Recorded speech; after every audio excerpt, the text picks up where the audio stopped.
Hey guys, subscribe for daily content. And if you're shopping for gear, make sure you check out the description for the newest items at some of the very best online retailers. There's also links for some of the items that I personally recommend. Thanks! What's going on YouTube? Metal Complex here, and today I've got another interesting knife review slash knife overview to share with you guys. This is the Kansept Knives Mini Accipiter Liner Lock Edition, so it is a less expensive Kansept. These are available right now, and there's quite a few different variants, if I remember correctly. There's even an aluminum variant. This is my Carta, but yeah, there's an aluminum one. I'll link these right down below so you can check them out if you want to. Thanks so much to Kansept for sending this in for review. Thanks to my generous patrons who are supporting me right now. There's a link for Patreon right down below as well. And please make sure to follow me on Instagram at metal_complex. Let's go ahead and get a measurement of this guy. Not a huge knife. I've reviewed the larger Accipiter, the more premium one, version of the larger one. Overall length comes in, overall length comes in at about 6.6 inches. Blade length coming in at under 3 inches, about 2.9. Cutting edge coming in at about 2.8. Just a couple of size comparisons today. We're going to kind of get through specs quickly. This isn't going to be a long review. Up against the Ontario Rat Model 1 and Model 2, you can see here it is definitely smaller than both, closer to the size of the Rat 2. Let's go ahead and put it up against the Spyderco Para 3. Definitely a bit smaller than the Para 3, though it's worth pointing out they have, actually the Accipiter has quite a bit more cutting edge. It's at an angle here, but yeah, for being such as you know, it's a smaller knife. And then last but not least, let's put it up against the Benchmade Bug Out. Cutting edge on the Bug Out is definitely a little bit longer. Good ratios on the Mini Accipiter in any case. How about carry profile? Give you a quick look at the action. This is pretty much what you'd expect from a more budget-friendly Kansept. It's a front flipper only. We'll talk about that. Coming in at close to the same. It's a little bit thinner than the Para 3. Length and height up against the PM2 and Para 3. You can see here, shorter. Nowhere near as long or tall, right, as either. It's going to be pretty friendly in the pocket. This particular version sporting my Carta stainless steel liners and a 154 cm blade. Like I said, you might, experience a little bit of a weight difference. Sorry, I got new folders sitting on top of my scale. But you might experience a little bit of a weight difference in the aluminum variants. This guy is coming in at about 2.47 ounces, which I don't have a problem with at all. That's pretty pocket friendly. Let's go ahead and do a hardware check. Get out my tools as per usual. My tools are very inexpensive and very recommendable. You can find them right down in the section of my description that talks about the tools I use on this channel. T8 for the pivots. Yeah, I'm going to tell you guys right now, because I did try to disassemble this. In fact, I just tried to loosen the pivot. I managed to, but this is a free spinning pivot, which kind of sucks. These should all be D-shaped pivot barrels. In fact, free spinning pivots, it's not that big of a deal. You just need 2 drivers, but it's like I got to buy extra stuff to make sure to hold one side, right? It might as well be proprietary hard. I shouldn't say that. It's not the same thing. But yeah, D-shaped pivot barrels. Come on. 2022, we don't need, or at least some means of making the pivot captive, right? That would be my request. Not that big of a deal. You can definitely still disassemble it. Also, these are T6 screws. There's just a couple on each side. So fairly, actually, yeah, it's minimal hardware. I wish it was all T8, but it's not. So, no big deal. Moving on here, let's measure blade stock thickness. It's not a super duper thick blade stock here. There we go, right there is coming in at about nope, sorry, I didn't have it grabbed all the way, about 115 thousandths or so, so there you go. And is that everything we need to do? I think it is. Okay, so this is a smaller version of the Accipiter. It's not quite a knife you're going to be able, if your hands are about like mine, I wear an XL glove, you're not quite going to be able to get 4 fingers on there, which kind of bothers me. It might not bother you, it's just something to point out. There is, plenty of room to access that liner lock there. You can see it is cut out right here for you to easily access. And then the front flipper works really, really well. So if you are accustomed to front flippers, even a little bit, I think this will be pretty easy for you to figure out. Here's something that I want to point out, and this is something that I actually see with a lot of knives periodically, and I don't know if it's a fair thing or not.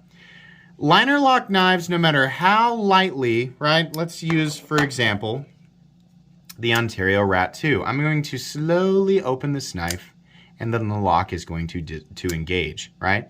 So I'm going to slowly click, and it is definitely in place, right? Definitely. This knife, and not just with Kansept, I've seen this with a few other knives as well. This knife, right? Let's gonna slowly. Okay.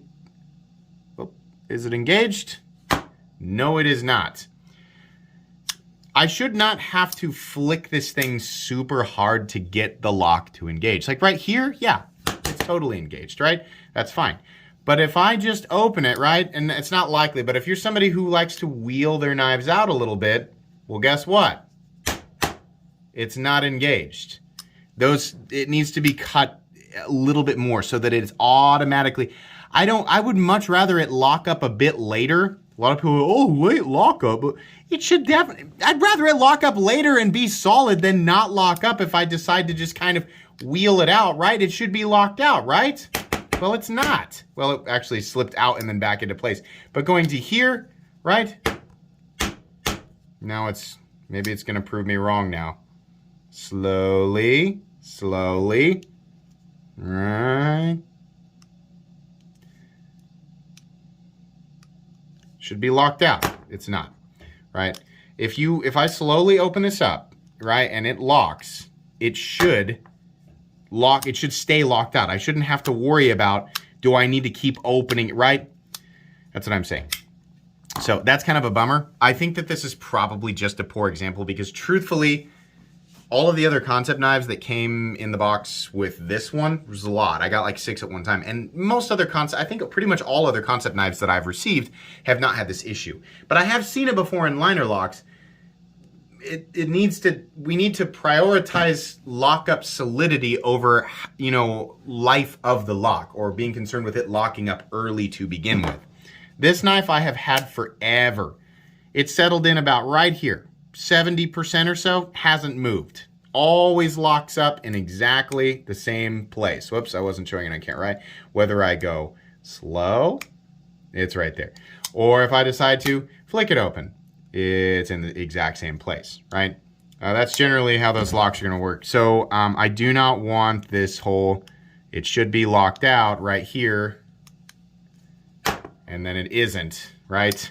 Not that you're gonna be impacting the spine, but while you're cutting, like right there, this should be locked out, but it's not, right? That's not what's happening here. So that's kind of a bummer. Ergonomic lines are pretty good. Like I said, it's just 3-finger grip. I think this would have been a lot cooler if it was contoured. It feels kind of blocky like this, but it's okay. This burlap micarta is not my cup of tea at all. I honestly think burlap is kind of, if that's what this is, whatever micarta this is kind of gross, but that's it's a matter of opinion. The blade shape is great. Fit and finish on the blade, as per usual with Kansept, very good. Very, very sharp. Nice flat up here. Little bit of strength and a nice radiused spine, but it does get nice and thin down here at the edge. So that's fantastic. It'll, the blade itself is going to be great for EDC. As long as this thing is locked out, you're good to go. Like right here, it's definitely locked. I'm not worried about that, but I'm saying the initial engagements, it's got to be there. I don't want to have to worry about, did I forcefully open it, or did I open it forcefully enough to get it to engage? It should engage no matter what, no matter how slow, no matter how light, I just barely let it, this is engaged, right? No matter how light, bam, yeah, engaged. You get it. Anyways, full steel liners, it's fine. Lanyard thing that comes, out here that's totally out of the way, that's great, right? Because lanyards need to take a permanent back seat to the position of the pocket clip, and that's what we're seeing here, so good. Pocket clip has a bit of an unnecessary bill. In fact, the whole thing could have just been shorter, and then it comes up and it comes straight. I don't really like these types of clips, but it's okay. It's a B- clip, right? Carries deep enough, smooth surface, should be easy enough to get in and out of the pocket. The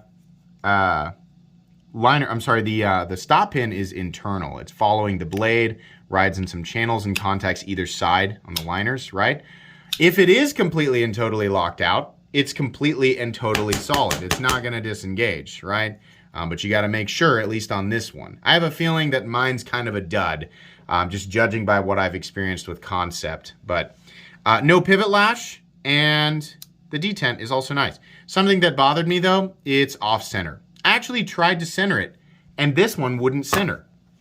that's usually not the case. Usually that little centering trick that I do with a piece of paper fixes pretty much anything. Most of the time I say, if it's off center, it's not really that big of a deal because you can fix it. I can fix it 99.9% of the time. With this one, I just can't. It just won't. So on paper, right, we're looking at micarta, we're looking at stainless steel, we're looking at bearings, a front flipper, right? We're looking at 154 cm. These come in at $74, $75, something like that. Yeah, on paper it sounds great. Unfortunately, the execution of this particular one that was sent to me by Kansept was really not all that great. Had this come centered and it locked up really well, I'd have been like, you know what, 75 bucks is pretty good, but I need to know that knives in this territory, right? This is made in China. We got QSP and Civivi and Kubi. Truthfully, Kubi and QSP are knocking it out of the park right now in the value department. Civivi's still making excellent knives. You just got to pay a little bit more for them, right? But yeah, like we got QSP making dependable $30 knives. We got to get this. We got to get this. These little fit and finish corks ironed over. So this would have been, it would have been plenty recommendable, and it's just barely. It would have just barely been a budget knife by my definition of budget knife, which is under 75 bucks, right? And before you complain, it's kind of my channel, so I kind of decide here what that means. You can decide for yourself what budget means, but for me and here on this channel, it's forever going to be 75 or less. Would have been good, but I just can't. I want to. No, it's hard for me to say. Yeah, roll the dice, right? This one, if they're making them all the same, I kind of worry about this, right? That little. If you don't get it all the way, then it doesn't work, right? If you. This right here,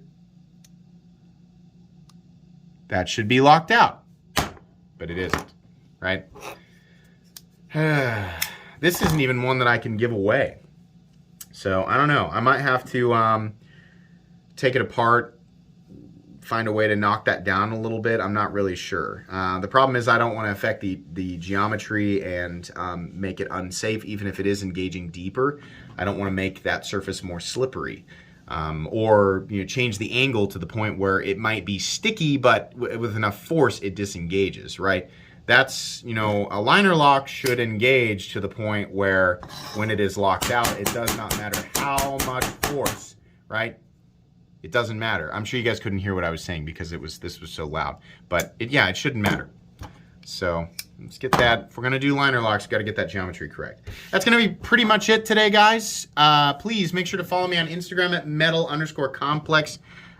If you enjoyed this video, leave a like. If you'd like to check out my other content, I do, of course, have lots of videos of knives that are either expensive or inexpensive that I do or don't like, so check those out. And if you enjoy all my content, go ahead and click on the Metal Complex logo right there and subscribe because there's definitely more coming. Thanks again for watching, everybody, and have a great day.